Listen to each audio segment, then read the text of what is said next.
'Cause in the end is how you live and how you love.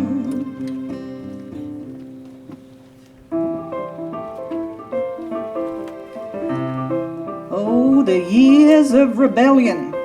Teenagers.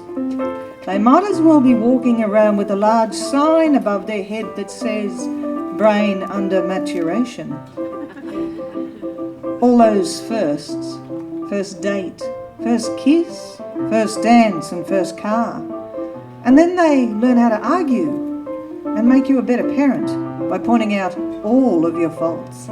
But take comfort, mums and dads, because one day, not until they're 25, 45, their brains will finally reach maturation and they'll surprise you by coming up to you while you're washing up dishes at the sink.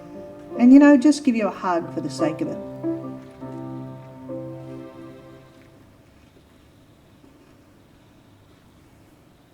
There, that should do the trick. Not looking too bad if I do say so myself, Isabella. I must say, I do enjoy getting myself all made up for a night out. It's probably because I've not been allowed to indulge in such things. I remember those days as if it was yesterday. All my friends looking as pretty as princesses. Off they'd go to dances in Yackandandah, Osborne's flat, Alan's flat, but not me. No, boring old me always stuck at home. Plain Jane, I used to call myself. I remember I used to always have a song stuck in my head whenever I would think of my friends dressed up to the nines, whilst I was stuck at the farm darning socks for my darling mother. Jealousy, 'twas only through jealousy my heart was broken and angry words were spoken. 'Twas only through jealousy. Well, that's all in the past, thank God.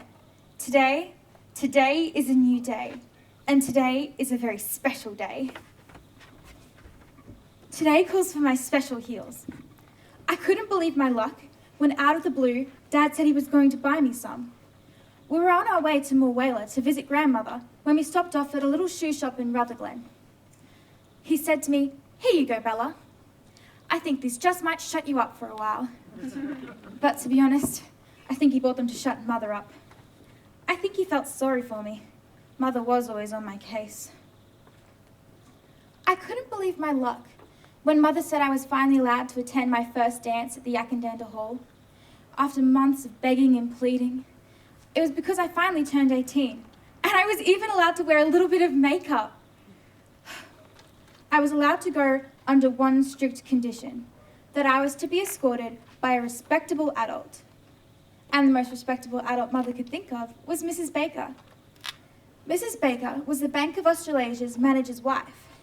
The Bank of Australasia was a rather reputable bank, a large building in the middle of High Street, and Mr. Baker was a rather respectable man. When Mrs. Baker dropped me off, I expected her to escort me in, but instead she just dropped me off and said, "Here you go, love, I'm off to the pub." And that was that. I do have to admit, though, when she left me there that first night, I was a little bit terrified. "Thank you for the lift, Mrs. Baker. Bye."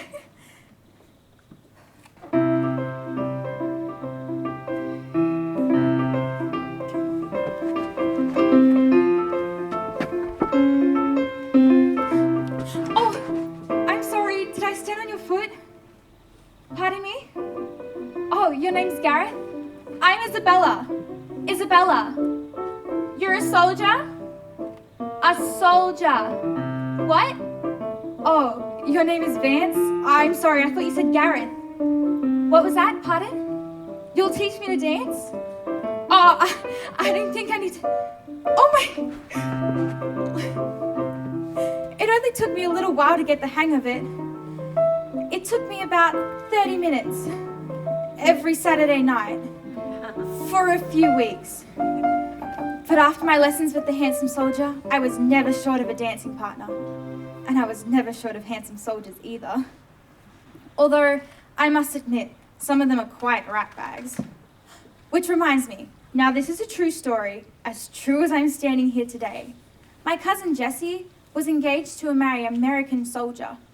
She was busy fervently planning the wedding when out of the blue one day she received a call from the USA, only to be told that he was already married, with a couple of little ones no less. Oh, it took her quite a while to ever trust a man again. I must admit I was quite wary of those gentlemen after that.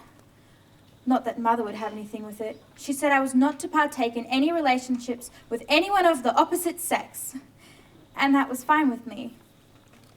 Until I met Frank. Mr. and Mrs. Baker offered me a job at the Bank of Australasia. Most of us young girls took up work because all the men were off fighting in the war. I quite liked the routine of it, to be honest. When I first met Frank, it was a Tuesday, and I was doing the ledgers. His uncle brought us in to introduce us. I'd never met Frank before. He did his banking at the State Bank, which is just down the road near Yackandandah School. When I met him, though, I fancied him straight away. I never did tell Mother about Frank, not for a little while. But when she did find out, she was furious. And my father said, "Come on, Doris, you had your choice. Let her have hers." And that calmed her down for a little while. Until she found out that Frank was Catholic. Poor Frank, he didn't even like being Catholic that much either.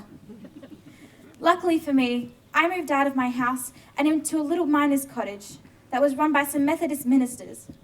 Now I thought I'd be free of my mother's rules down there, but those Methodist ministers were just as strict, especially about playing cards and dancing.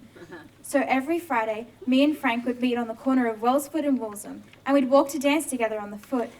He really is a lovely man, and he likes playing cards too.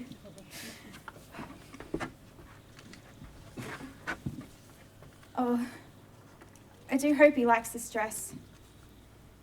I didn't have enough coupons for the one I really wanted, and I hate having to think about coupons and rations, and I just miss the days when we could go out and buy high heels and pretty dresses whenever we wanted. I'll tell you, we'll all be much better once this wretched war is over. If it ever does end. But today is a special day, like I said. Me and Frank are going to meet at Beechworth, and we're to be married. I found us a nice Catholic priest. And no, Mother is not invited.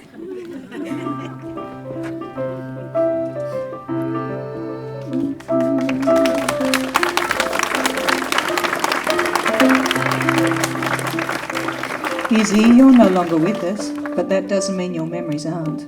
A life well lived, ladies and gentlemen.